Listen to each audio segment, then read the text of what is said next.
I don't think I can do this. What if I mess up? Coach expects me to score every game. I can't let everyone down. Mia, are you okay? Imagine, no. I just wish I knew what I was good at. Come on, guys. You're all amazing in your own way. Yeah! And Emma, I've watched you practice so many times. I'm sure you'll do great. Cindy, your guys. And Daniel, one game does not define you.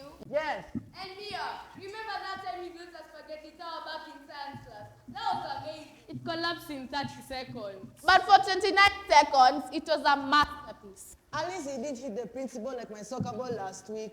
I still cannot believe you yelled incoming before it happened. Well, I wish I had a soccer ball to kick my nerves away. Well, if you miss your speech, you could always try out for comedy night. Or you can try spaghetti tower building. That would be the worst reality show ever. Next on extreme passer disasters. Mwochi yako noodles ikicrumble. Mbele ya macho yako. Will Mia ever master the art of vertical spaghetti tower building? Stay tuned. Period. Okay. Maybe I'm overthinking. But what if I forget my lines? Just make something up like first cohen 7 years ago. I forgot what I was saying. Or start coughing dramatically until someone hands you a water bottle and you escape. Or you act like a mime in an invisible box. What do you mean? People love mimes. No one loves mimes, Mia. Offensive. Mimes are national treasures. Who's national treasure? France? Okay, maybe you guys are right. I just need to breathe. Relax, I got this. Yeah, just don't do like what I did last week. You mean when you tried to kick the ball and missed and fell on your face? And then your shoe flew off and hit the scoreboard. And then the scoreboard short-circuited and flashed game over before the match even started. Why are we bringing this up? Because it makes me feel better about my situation. And it was comedy gold. See, Fanny. See, Emma, even if you mess up, at least you won't take down an entire scoreboard. Yeah, true. Okay, speech time. I got this. And game time for me. If I miss, at least my shoe won't hit an electrical system. But wouldn't that be an electrifying performance? Bravo! Let's change the topic before Mia makes another pun. Okay, new rule. No talking about problems for the next 10 minutes. What happens when we do? You owe the table a joke. A really bad one. Fine. Challenge accepted. Well, I don't know if I have any jokes. Oh, don't worry, I have plenty. Why don't skeletons fight each other? Because they don't have the guts. Wow, stealing my punchline. Rude. I don't think it's fair we have to go through what we are going through. I feel bad. I don't know what will happen to the next game. I just wish I was good in class, just like my other friends. There's no need to be sad. All of you guys are good. Easy for you to say. It's not been easy, especially last year. I think we all just have expectations. Those expectations are important. We need to make our teachers happy and our parents. I need to score more goals to make my coach happy. Wow, nasikia nervous. Guys, Uh-huh. let's go have a word with Mr. Ezra. Cindy, Bye. he's a good storyteller, right? Yeah! So if he tells us a story, our moods might change. Let's go.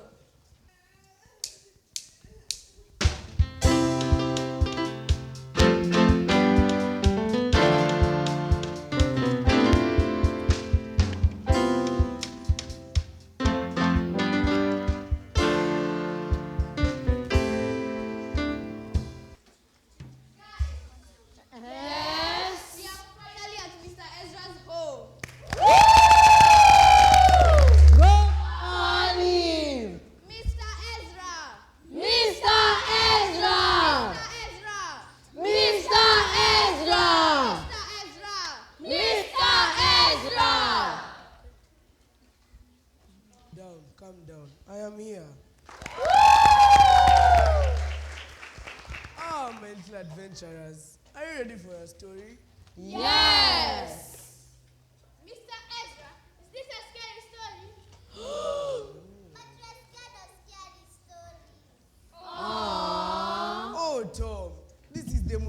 exciting, heartwarming, and powerful story ever told.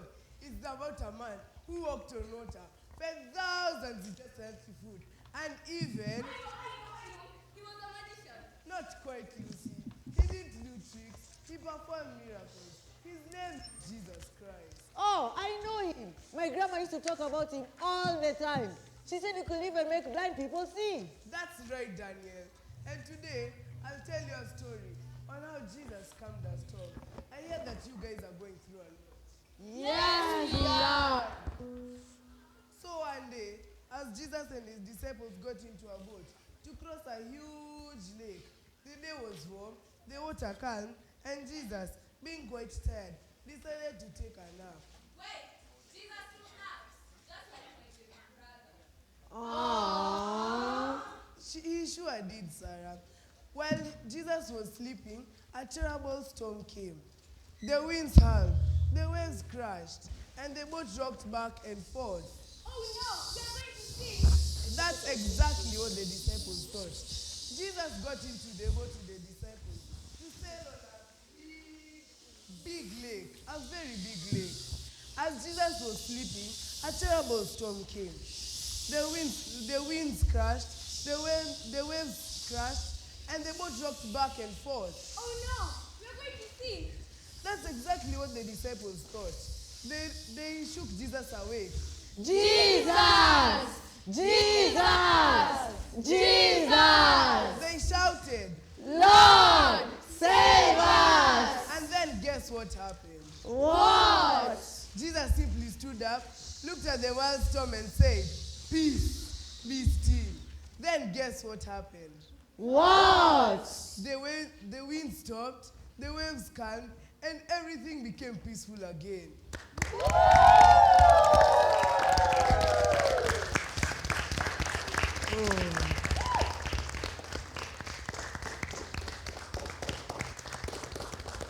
Whoa, that's cooler than any superhero. Like Superman, like Ladybug, like Wonder Woman, like me. It sure is. The disciples were amazed. They looked at each other. They whispered to each other. Who is this man? That even the wind said the waves obey him. Yes, you see. I bet if Jesus told my little brother to stop crying, he would. Possibly, Lucy. But Jesus didn't just calm the storms in the seas. He calms the storms in our hearts. Our hearts? Yes, our hearts. Yes, Tom? You mean when you were scared? Exactly, Tom. When we feel scared, anxious, or even afraid, Jesus is always there. All we have to do is trust in him and pray. Is he like an umbrella under the rain? Exactly, Ben. A very big and strong umbrella. One that never breaks. Even in the biggest storm. Even in the biggest storm, Sarah. Yes, Wow, Jesus is awesome. he sure is. That's why we should always trust in him. Yay! Jesus! Mr. Ezra, can you Yes? tell us another story tomorrow? Story! Story! Story! Of course I will. Bye-bye. Bye!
the disciples surrendered. The soldiers came and took Jesus away. Yeah. Wait, but Peter, angry Peter, decided to take his sword and cut off a man's ear. What? An ear? Did it go flying off? Boys and their swords. Did Peter think he could fight the whole Roman army by himself? Manze! I bet Peter was like, I am Peter, the mighty ear chopper. And yet, Jesus, who had all the power in heaven, did not fight back. Instead, he decided to pick up the ear and poof, put it straight where it belonged. Wait, what? Just like that? No bandages? What? No stitches? Yay! Roger. No anesthesia? Chai! And that Malchus, the soldier, was the only one happy that night. Phew, my ear's back. Now let's go arrest him. Guys, should we still arrest the person who chopped off my ear? And yet, Jesus decided to heal the very ones who would harm him. He took the ear and returned it where it belonged. So, instead of fighting, he chose kindness. Indeed, he chose kindness because when he took up the ear and put it right where it belonged. Yeah. By the way, not gonna lie. If someone were to chop off my ear, me, I'd run away. Me, I would ask Jesus to glue back my ear. Remember, children, when we are hurt, we have a choice to heal or to hurt. Jesus chose to heal. What would he choose? To heal. You're welcome, children. Bye-bye. Bye.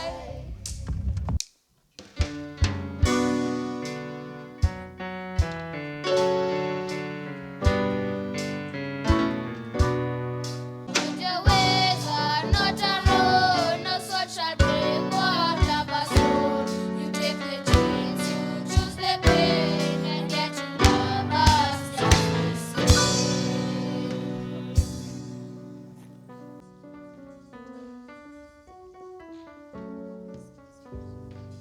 Children, Yes, Mr. Ezra. gather close. Let me tell you of the most memorable day. The day the Son of God, Jesus Christ, gave up his life for us. For us, Yes, for us. crucify him! Crucify Over him! his head. Crucify Over him! his head. Crucify him! Get him. Crucify him! Get him. Crucify Over him! his head. Crucify Over him! his head.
back was torn.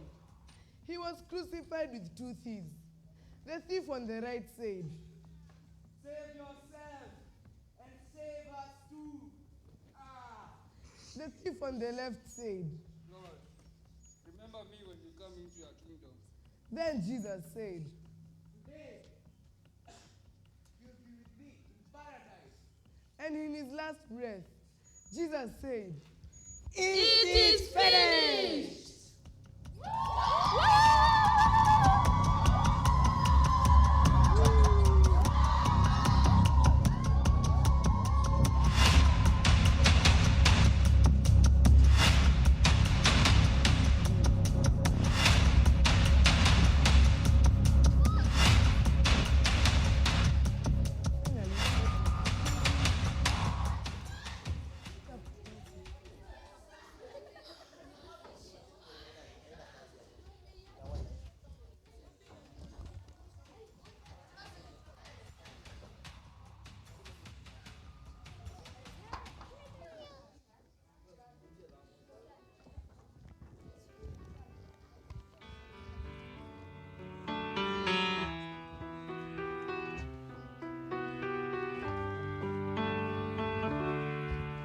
I waited for you today, but you didn't show. No, no, no. I needed you today. So where did you go? You told me to call, said you'd be there, and though I haven't seen you, are you still there? I cried out with no reply, and I can't feel you by my side, so I'll hold tight to what I know. You're here, and I'm never alone.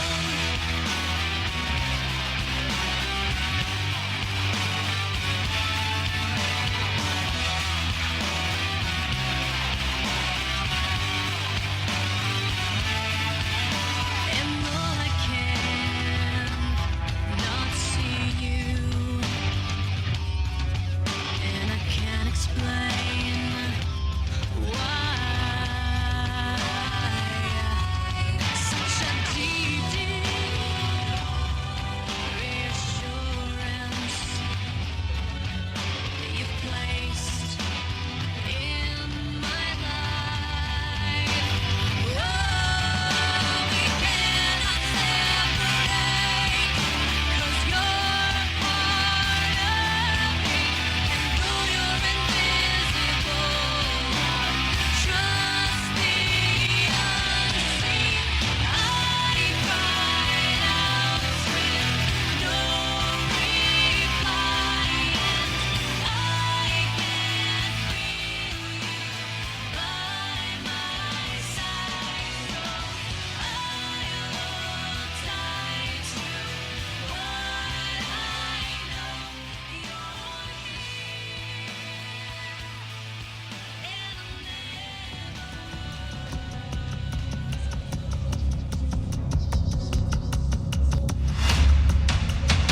Children, Yes, Mr. Ezra. you saw how Jesus suffered. The pain, the betrayal, the cross. But why? Why would the Son of God choose to suffer? Yes? Mr. Ezra, that's what I don't get. If he's so powerful, why couldn't he fight back? Angeshinda. Yes, like a wrestling match. He could have won. You know, Daniel, you think like a warrior. But let me ask you, is it the best fighter who throws the hardest punch? Well, no. Sometimes it's the one who takes a hit but keeps on going. Indeed, Jesus came not to fight with swords, to win the greater battle, the battle against sin. But Why did he have to die? Couldn't God just forgive us? Emma, let me ask you a question.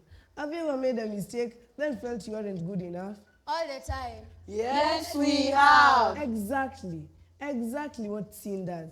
It makes us feel unworthy, like we are worth nothing. But because Jesus took that away from us, we don't have to carry that burden anymore. Yes?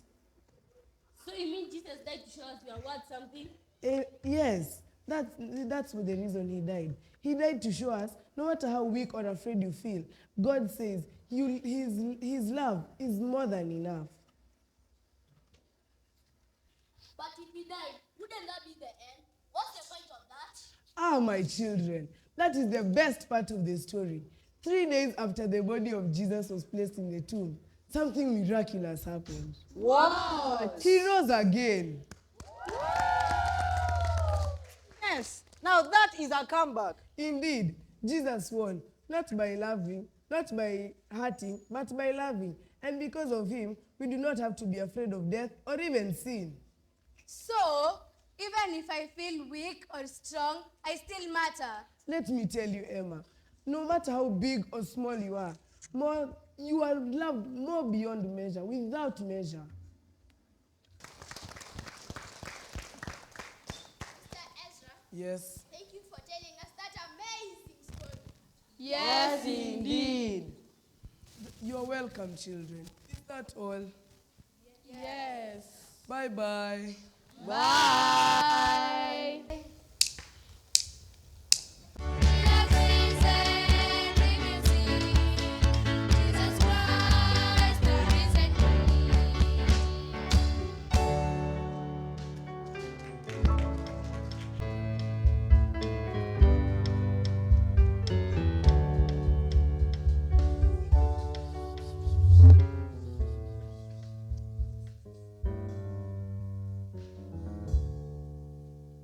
My children.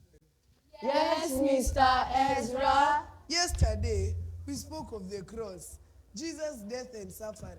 But tell me, do you think it ends there? No. Well, usually when someone dies, that's the end. Ama niaje, guys? But you said Jesus was different. He had to come back, right?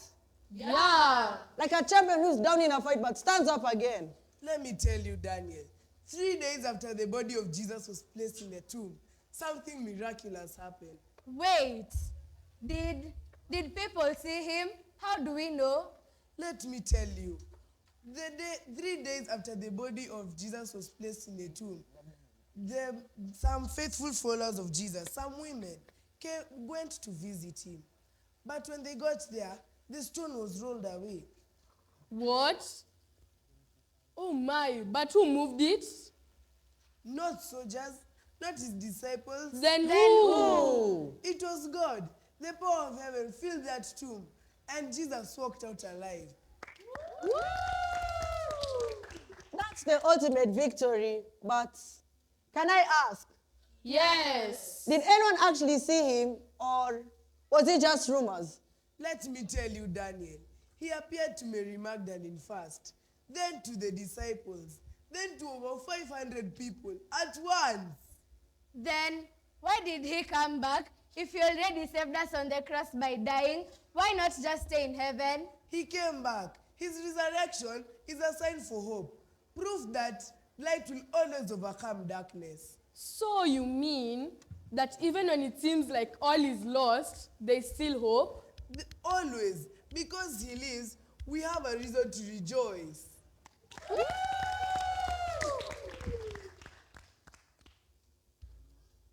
Mr. Ezra, Yes, thank you for telling us that amazing story. you're welcome, children. Bye-bye. Bye.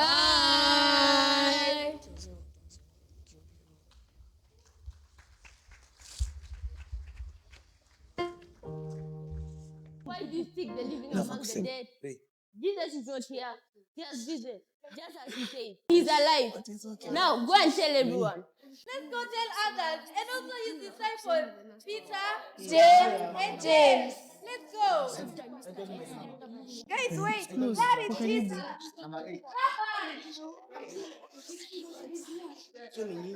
Then Yes, Master. Let's go.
I realized something. What? I don't have to be afraid. I can be confident because I am loved by God.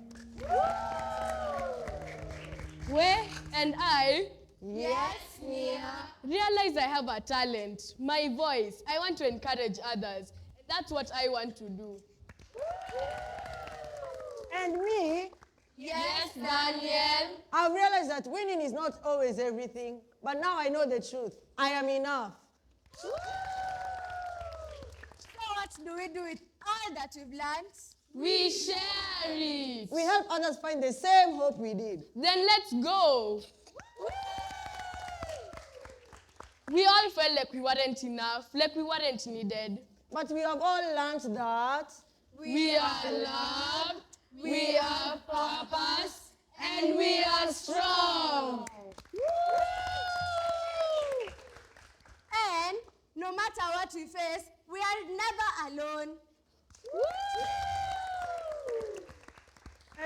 Remember, children, the resurrection is not just history, it's our second chance.